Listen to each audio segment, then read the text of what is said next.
Good morning বন্ধুরা, আজকে আমি নিয়ে এসেছি একটি সম্পূর্ণ নিরামিষ খনিজ গুণ সমৃদ্ধ কলার মোচার ঘন্টর রেসিপিটা। এটাই আজকে আমি রান্না করছিলাম, তাই ভাবলাম যে একটু তোমাদের সাথে শেয়ার করি। অনেক দিন হয়ে গেছে কোনো ভিডিও আমি দিতে পারছি না, তাই ভাবলাম এই রান্নাটাই একটু আমার বন্ধুদের সাথে শেয়ার করে নিই। আমি মোচাটা সুন্দরভাবে কেটে হলুদ জলে ডুবিয়ে রেখেছিলাম, তোমরা দেখলে সেটা। তাহলে ওই মোচার রঙটা কালো হয়ে যাবে না আর কষটা বেরিয়ে যায়। এর দিকে আর আমি আলুও কেটে রেখেছি। ছোলা আমার কাছে ভেজানো ছিল না, না হলে ওটা আমি মোচার সাথে সেদ্ধ করে নিতাম। ভালো লাগে নিরামিষে, কিন্তু আমার কাছে ছিল না ভেজানো, তাই দিতে পারলাম না। আজকে এমনি প্লেন আলু দিয়েই করছি। এদিকে তেলও গরম হয়ে গেছে, সেই তেলের মধ্যে গোটা জিরে, তেজপাতা আর একটা শুকনো লঙ্কা ফোড়ন দিয়ে দিয়েছি। এরপর কেটে রাখা ডুমো ডুমো করে আলুগুলো একটু ছোট সাইজেরই করেছি, সেগুলোও দিয়ে দিলাম। এটাকে আমি একটু ঢেকে হালকা সেদ্ধ করে নেব, ভাজা ভাজা হবে। তারপর একটা টমেটো কেটে রেখেছি, সেটাও দিয়ে দিলাম। এরপর একটু লবণ দিয়ে দেবো, যাতে টমেটোটা খুব তাড়াতাড়ি নরম হয়ে যায়। আর হলুদটা এখন দিচ্ছি না, তাহলে টমেটোটা নরম হতে সময় লাগবে বা হবেও না ঠিকভাবে। শুধুমাত্র লবণই দিলাম এখন, দিয়ে একটু নেড়ে আবার একটু ঢাকা দিয়ে দেব। আর আমরা তো সবাই জানি কলা গাছের প্রত্যেকটা পার্টই মানে ভীষণ উপকারী, সে থোড় হোক, মোচা হোক, কলা তো আছেই। তাই আজকে এই আয়রন সমৃদ্ধ মোচার ঘন্টটাই রান্না করছি, আর ভাবলাম যে একটু তোমাদের সাথে শেয়ার করি। একদম সাধারণভাবে শুধুমাত্র এই আলু দিয়েই করছি। এদিকে গুঁড়ো মশলা বলতে হলুদ, লঙ্কা আর একটু জিরে গুঁড়ো দিলাম, সেটা একটু আমি জলে গুলে নিয়েছিলাম।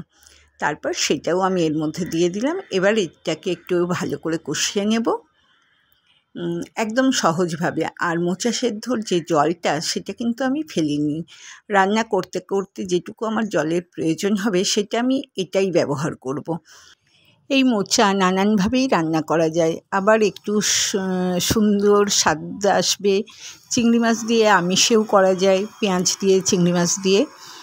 আর আজকে যেহেতু আমি এটা একদম সাধারণ আর সম্পূর্ণ নিরামিষই করছি, তোমরা দেখতেই পাচ্ছ, এটাও কিন্তু কম ভালো লাগে না, বরঞ্চ আমার তো নিরামিষটা অন্য রকমের ভালো লাগে। দেখো, আমি সেদ্ধ করা এবার মোচা যেটা রেখেছিলাম সেটাও দিয়ে দিলাম। দিয়ে এবার সুন্দরভাবে নেড়ে চেড়ে নেব, আর স্বাদ মতো লবণটা দিয়ে দেবো।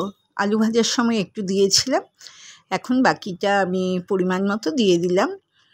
দিয়ে ভালোভাবে নেড়ে ছেড়ে একটু ঢাকা দিয়ে রান্না করব, তাহলে আর একটু মোচাটা মজে যাবে। আর মোচা সেদ্ধ করার যে জলটা ছিল, সেটাই আমি অল্প করে দিয়ে দিলাম এখানে। এবার এটা শুকনো করব। আর নিরামিষ রান্নাতে একটু চিনির ব্যবহার করতেই হয়, মানে হালকা একটু চিনি দিলে পরে ঝাল, মিষ্টি, নুনের ব্যালেন্সটা খুব সুন্দর হয়। আমি সব নিরামিষ রান্নাতেই চিনির ব্যবহার করি, এখানেও দিয়েছি। এরপর একটু শেষে ঘি গরম মশলা দিয়ে দেবো। গরম মশলাটা দিয়েও আবার একটু নেড়ে নেবো, এটা আরেকটু শুকনো হবে। আর শেষে দিয়ে দেব ঘি। দেখেছো, পরে এডিট করতে গিয়ে আমি দেখছি কত কাঁপছে, মানে আসলে ফোনটা আমি হাতে ধরে ভিডিওটা করছিলাম, তো এক হাতে ফোন ছিল। যাই হোক, আমার মোচা রান্না একদম কমপ্লিট হয়ে গেছে। আর তোমাদের যদি ভালো লাগে একটা লাইক করে কমেন্ট করো। আর নতুন বন্ধু যদি কেউ থেকে থাকো, যদি ভালো লাগে, অবশ্যই আমার বন্ধু হয়ে আমার সাথে থেকে যেও। আর অল নোটিফিকেশানটা অবশ্যই ক্লিক করো, তাহলে আমি ভিডিও দেওয়ার সাথে সাথে তোমরা তার নোটিফিকেশান পেয়ে যাবে, আর তোমাদের সময় মতো তোমরা সেটা দেখে নিতে পারবে। দেখো, একদম রেডি হয়ে গেছে আমার নিরামিষ মোচার ঘন্ট। তোমরা সবাই ভালো থেকো, আবার দেখা হবে পরবর্তী ভিডিওতে।